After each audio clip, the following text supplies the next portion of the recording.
Hello and welcome to Region Locked.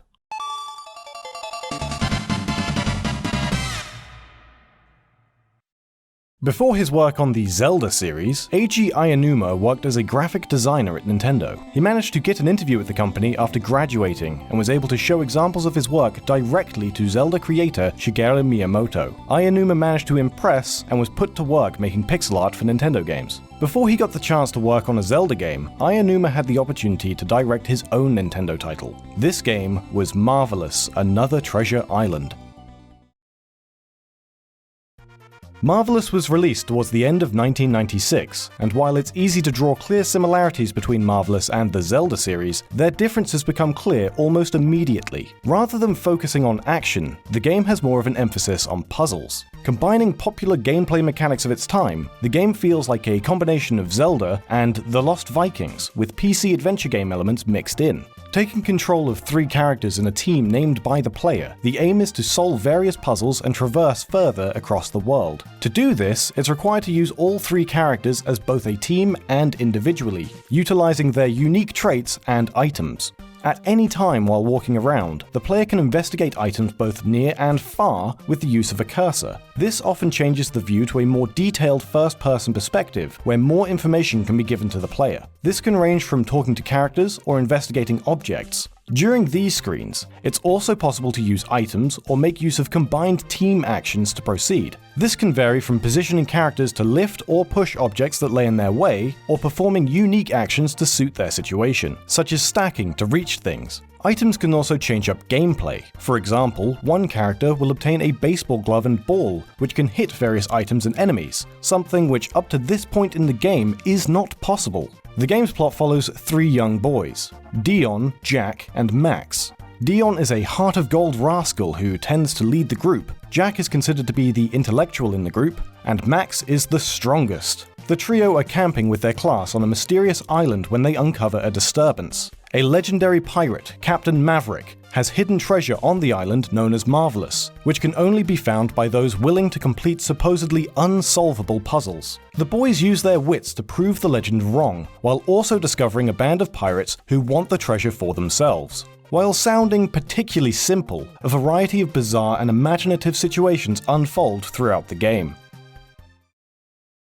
Before the game's full retail release, another game in the series was published through Nintendo's Satellaview system. BS Marvelous: Time Athletic came out at the start of 1996, followed by the game's full retail release. The retail game was followed by yet another Satellaview game called BS Marvelous: Camp Arnold. These Satellaview releases act more as side quests to the main game. Rather than follow the standard style of adventure gameplay, the titles work more as a children's activity known as stamp rallies in Japan. The goal is to visit a list of locations on a sheet of paper and use various stamps located at each one to mark them off. The Satellaview games also made use of a system known as SoundLink, which streams the soundtrack to the console rather than storing it locally. While this has led to issues in the past with Satellaview titles losing their soundtracks, old recordings of the BS Marvelous games can be found online by YouTube user 1983 Parrothead. The Marvelous games also made use of the SoundLink system to provide voice acting to these side games. During an interview with Spike regarding a link between worlds, Aonuma mentioned how Marvelous came to be. Aonuma was inspired by A Link to the Past, and credits the title as sparking his interest in game development. He felt that changing the game world by cutting grass and bushes, even for a short period, was something special. This experience led to his work on Marvelous. Marvelous's resemblance to Zelda was so apparent that after seeing the project, Miyamoto proclaimed, "If you really want to make a Zelda game that bad, why don't you just actually make a Zelda game?" The next title Aonuma would help design was Ocarina of Time.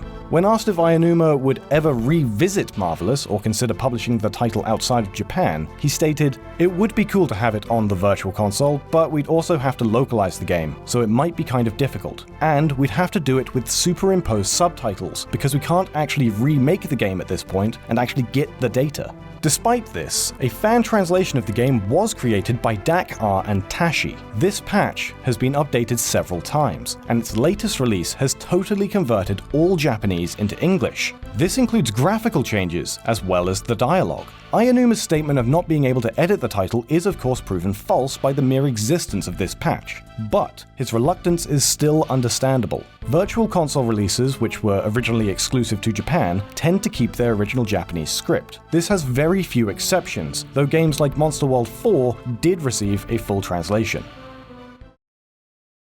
The reason for the game's lack of release outside Japan is likely due to the Nintendo 64's release. Marvelous Another Treasure Island was published in 1996 after the Nintendo 64 had already been released, and, as a result, a full translation and release on a dying Super Nintendo would have been an unwise move. With that said, the game was featured in Nintendo Power and received a full 4 pages of coverage. In this article, Dion was given a different name and was instead called Dino. This could indicate that plans were made for the game to be taken overseas. Another interesting aspect of this story is that Nintendo may have also had plans to continue the series. Navi Trackers, a side game available in the Japanese release of Zelda 4 Swords Adventures, plays similarly to the original Satellaview Marvelous games. It sees the players competing to collect stamps before their opponents. This side game even has voice acting. Darkling Kale from the Cutting Room Floor discovered unused data within this segment of the game, which reveals some very interesting information.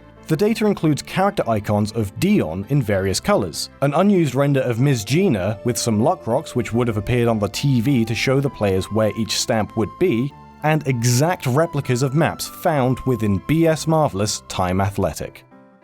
We'll be streaming some of Marvelous over on Twitch once this video goes live, so check out the link to our Twitch page in the description below. Did you also know that another Zelda-esque game by Nintendo released exclusively in Japan? For more on that game, watch our video on For the Frog, the Bell Tolls. Consider giving the video a like and subscribing for our future videos. If this video's been up for a while, we won't be streaming anymore, but why not follow us on Twitch anyway and keep up with our future streams. My name is Dazz, and this has been Region Locked.